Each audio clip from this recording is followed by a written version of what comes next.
ধন্যবাদ আজকের অনুষ্ঠানের সঞ্চালক ভাই মামুনকে, এখানে আজকের সভাপতি প্রবীর কর, আমাদের যার আমন্ত্রণে আসা রায়হাট বিধানসভার বিধায়ক তাপস চ্যাটার্জি, এবং প্রত্যেকবারই প্রত্যেক অনুষ্ঠানেই আমায় আসতে হয়, আমার সাথে দেখা হয় আপনাদের। আর নতুন করে সুমন কাঞ্জিলাল, উত্তরবঙ্গের আমাদের বিধায়ক এবং পাবলিক অ্যাকাউন্টস কমিটির চেয়ারম্যান, তিনিও উপস্থিত হয়েছেন।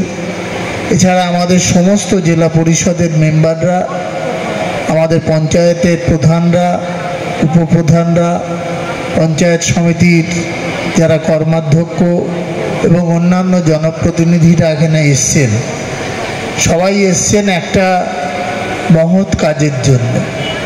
এলাকার অধিবাসীরাও আছে।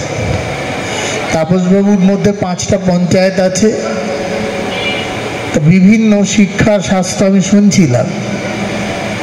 হাসপাতাল থাকলে আলট্রাসোনোগ্রাফি দিয়েছেন, ভালো কাজ। অ্যাম্বুলেন্স দিয়েছেন যাতে নাগরিক পরিষেবা আরও বেশি সম্প্রসারিত হয়। শিক্ষার অঙ্গনে প্রাইমারি স্কুল বা অন্য স্কুলগুলোকে সাহায্য করেছেন এবং কলেজকেও করেছেন। এবং আমি ব্যক্তিগতভাবে একটা খেলার মাঠে এসেছিলাম। অর্থাৎ মানুষের যে ন্যূনতম যে সিভিক ফেসিলিটিসগুলো দরকার, সেইটা তিনি করবার চেষ্টা করেন। এবং এটা করতে পারেন এই কারণের জন্যে যে তার সাথে মাটির একটা যোগাযোগ আছে।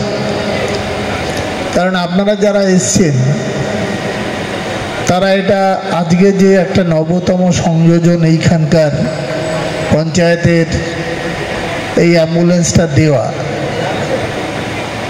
ব্যাপার হচ্ছে যে পরিকাঠামো তৈরি করতে তো আমরা সাহায্য করি। আমাদের বিধায়কদের এলাকা উন্নয়নের তহবিল আছে 70 লক্ষ টাকা আমরা পাই। খানিকটা পোস্ট অফিসের মতো, আপনাদের করের টাকা গভর্নমেন্টের কাছে যায়, গভর্নমেন্ট আবার আমাদের থ্রু দিয়ে আপনাদের কাছে পাঠিয়ে দেয়। তো সেইটাই আমরা সেই পরিষেবা স্বল্প সঞ্চয় অর্থে আমরা চেষ্টা করেছি। এবং আমাদের এই যে পিএসসি চেয়ারম্যান সাহেব আছেন, আমাদের রাজ্যের যত সংস্থা আছে তার অডিট পাবলিক অ্যাকাউন্টস কমিটি অনুমোদন করলেই তবেই কিন্তু ব্যাপারটা হয়। সেখানে পিএজি আছে, এখানে তারা দেখে আমাদের এজি আছেন, অডিটর অ্যান্ড কন্ট্রোলার জেনারেল যারা আছেন, সমস্তটাই ওনারা পরীক্ষা নিরীক্ষা করেন যে সরকার যে সমস্ত প্রকল্পগুলো করেছে তার ইমপ্লিমেন্টেশনের ক্ষেত্রে কোনো অসুবিধে অন্তরায় আছে কিনা।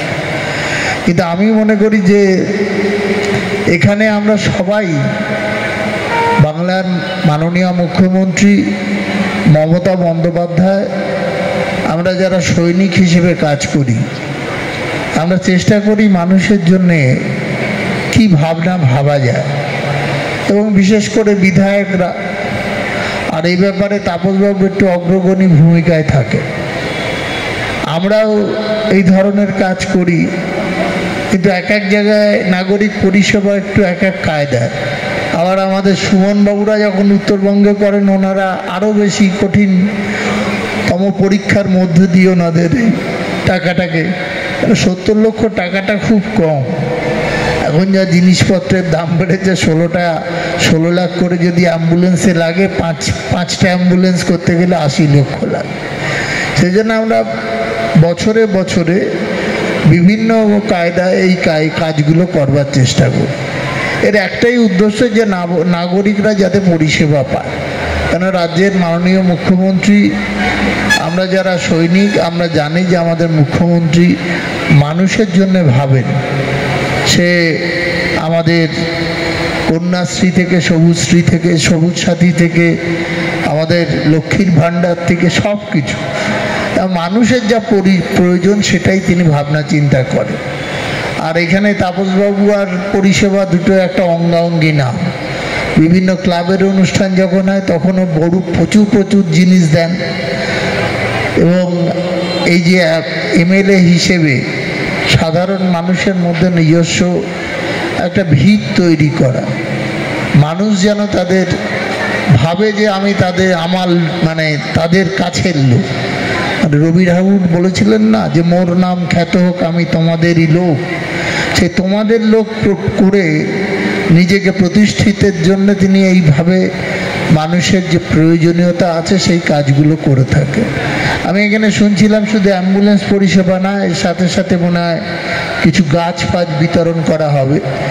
আমার এই প্রসঙ্গে একটা কথা মনে পড়ে গেল যে আমাদের ভারতবর্ষের রাষ্ট্রপতি, প্রয়াত রাষ্ট্রপতি আর কি, ডক্টর এপিজে আব্দুল কালাম, তিনি একটা কথা বলেছিলেন যে আমি একটা কাঠবিড়ালি পুষেছিলাম, সেটা চলে গেল। আমি একটা ময়না পাখি পুষেছিলাম, সেটাও চলে গেল। যেই আবার একটা গাছ লাগালাম তখন কাঠবিড়ালি আর ময়নাটা ফেরত আসলো। অর্থাৎ গাছ লাগানোর যে প্রয়োজনীয়তা, আমাদের এই ধরনের যারা জীববৈচিত্র্যের মধ্যে কাঠবিড়ালি পাখি এগুলো আমরা দেখি, এগুলো আর ভালো করে দেখা যায় না, কেননা চড়াই পাখি দেখা যায় না। কিন্তু একটা সময় ছিল, সেই জন্য আমরা চেষ্টা করছি যে গাছ বসানোর সাথে সাথে পরিবেশকে একটু নির্মল রাখা, এবং এই পরিবেশের মধ্যে দিয়ে যে আমরা এটা জানি যে গাছ যেমন নিজস্ব অক্সিজেন জেনারেট করে, তেমনি কার্বন ডাই অক্সাইড গ্রহণও করে। অর্থাৎ অনেকে ভাবেন নিশ্চয়ই আমাদের নগরায়নের বিষয় থাকেই, কিন্তু আমরা নগরায়নের ক্ষেত্রেও একটা কনসেপ্ট আছে। কোথাও যদি কেউ বাড়ি ঘর করেন, তাহলে তার কত জমিতে করছেন, সেই জমিতে করবার ক্ষেত্রে যদি একটা গাছ আপনি কাটেন, কেন পুরসভা হলে পুরসভার অনুমতি লাগে, পঞ্চায়েত হলে পঞ্চায়েতের অনুমতি লাগে, এবং সেই অনুমতি নিয়ে একটা গাছ লাগালে পাশাপাশি প্ল্যান্টেশন করবার জন্য 5টা গাছ বসাতে হয়। সেটা কিন্তু এখন আর ওই বসানোর জন্য আপনাদের উপরে ছেড়ে দেয় না, কেন কেউ হয়তো একটা তুলসী গাছ পুঁতিয়ে বলে দিল আমি বসিয়ে দিয়েছি। সেই জন্যে ফরেস্ট ডিপার্টমেন্ট এখন 1000 টাকা করে প্রত্যেকটা গাছের জন্য জমা নেয়, এবং ওই অর্থ দিয়ে সেই গাছকে বাঁচিয়ে রাখবার চেষ্টা করে। তো এখানে যারা এই গাছের চারা নেবেন, সন্তান স্নেহে তাদেরকে পালন করলে আপনার এলাকার পরিবেশ ঠিক থাকবে। অনেকে আমরা ভাবি পুকুরাটা ভরাট হচ্ছে, আমরা পুলিশের দিকে আঙুল তুলি, স্থানীয় যারা জনপ্রতিনিধি আছে তাদের দিকে আঙুল তুলি। কিন্তু এটা জানবেন যে ইকোলজিক্যাল ব্যালেন্সের জন্য কেন পুকুর ভরাট উচিত না, কেন করলে ইকোলজিক্যাল যে ব্যালেন্স আছে আমাদের, সেই ব্যালেন্সটা নষ্ট হয়ে যাবে। অর্থাৎ পুকুর যদি আপনাকে বোঝাতে হয়, তাহলে সমপরিমাণ পুকুর সেই জায়গাতেই কেটে দিতে হবে উইথ কনভার্সন। এটাই হচ্ছে কিন্তু নিয়ম। কাটারও যেমন আইন আছে, বোঝানোরও আইন আছে, কিন্তু আমরা তো আইন টাইন একটু কম মানি টানি। এটা মানা দরকার, কারণ যে কারণের জন্যে রাজ্যের মুখ্যমন্ত্রী নিজে একা চেঁচাবেন আর আমরা শুধু এই সমস্ত বলে বেড়াবো, করে বেড়াবো, এটা তো হতে পারে না। তাই বিশেষ করে এখানে যারা জনপ্রতিনিধি আছেন তাদের অনুরোধ করব যে আপনাদের পরে যখন দায়িত্ব থাকে তখন আপনারা সেই কাজটা আন্তরিকতার সাথে পালন করার চেষ্টা করুন, কারণ এটা মানুষের ভালো হবে। এখানে অ্যাম্বুলেন্সের মধ্যে দিয়ে যেমন এখানকার অনেক মানুষ আছেন যাদের অনেক দূরবর্তী জায়গায় নিয়ে যেতে হয় হসপিটালে, তারা এই পরিষেবাটা পাবেন। অর্থাৎ আমাদের সম্পদ তো তৈরি হলো, সেই সম্পদকে রক্ষণাবেক্ষণের দায়িত্বও কিন্তু আমি জিজ্ঞেস করছিলাম আমাদের সভাপতিকে যে পঞ্চায়েত অ্যাম্বুলেন্সগুলোর ড্রাইভারের পয়সা খেয়ে দেবে, তাহলে আমরাই দিই। কারণ তোরা একটা রেড চার্ট গাড়ির সাথে লাগিয়ে দেয় যে এইখানে যেতে গেলে এত পয়সা, এখানে যেতে গেলে এত পয়সা। একটা মিনিমাম যে ফুয়েল চার্জটুকু হয়, মিনিমাম যে ড্রাইভার কস্টগুলো হয়, যতটুকু পাওয়া যায়। কারণ আমরা জানি গ্রামীণ এলাকা, শহর এলাকায় আমাদের কাছে অনেকে আসেন, দিতে পারেন না যারা, তাদের জন্য নিশ্চয়ই ফ্রি করুন। কিন্তু যারা দিতে পারবেন তারা যদি দেন তাহলে এই পরিষেবাটা চালু থাকবে। নাহলে বেশি দিন হয়ে গেলে যা হয়, নতুন গাড়িটা পুরনো হবে, আবার একটা নতুন গাড়ি তাপসবাবু দেবেন, আবার নতুনভাবে চলবে, সেটা মনে হয় সঠিক নয়।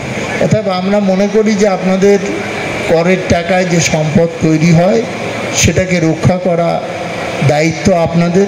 আমি আশা করব আজকে এখানে যে বিধায়ক এলাকা উন্নয়ন প্রকল্প অনেক দিন আগে চালু হয়েছে কিন্তু অনেকে জানতেন না, যেমন এমএলএদের এমপিদের এমপি লাইটস আছে, সাংসদ তহবিল, আমাদেরও তহবিল, ওদের 5 কোটি আমাদের 70 লাখ, কম আছে আর কি। 70 লাখের মধ্যে যে পরিধি আছে সেইটা আমরা চেষ্টা করি করতে, সেই প্রায়োরিটি এলাকার মানুষরা ঠিক করে দেন, এমএলএ সাহেব সেটা এক্সিকিউট করেন এবং পরবর্তীকালে রক্ষণাবেক্ষণ হচ্ছে যাদের দেওয়া হয় তারা করেন। তাই আপনাদের জিনিস মনে করে সেই ব্যবস্থার সাথে আপনারা কিভাবে থাকবেন এটা আপনাদেরই ভাবতে হবে। আর আমি তাপসবাবুকে ধন্যবাদ দিয়ে ছোট করতে চাই না, কারণ আমি দেখেছি প্রচুর কাজে, সে সাইকেল হোক, রিক্সা হোক, ও ফুটবল হোক, প্রচুর জিনিস তিনি বিভিন্নভাবে দেন এবং আমরাও দেখি যে খানিকটা অনুপ্রাণিত আমরাও হয়ে পড়ি। এত কাজ করছেন তাপস চ্যাটার্জি, নিশ্চয়ই মানুষ তাকে চোখের মনির মতো, নিজেদের চোখের মনির মতো রক্ষা করবে।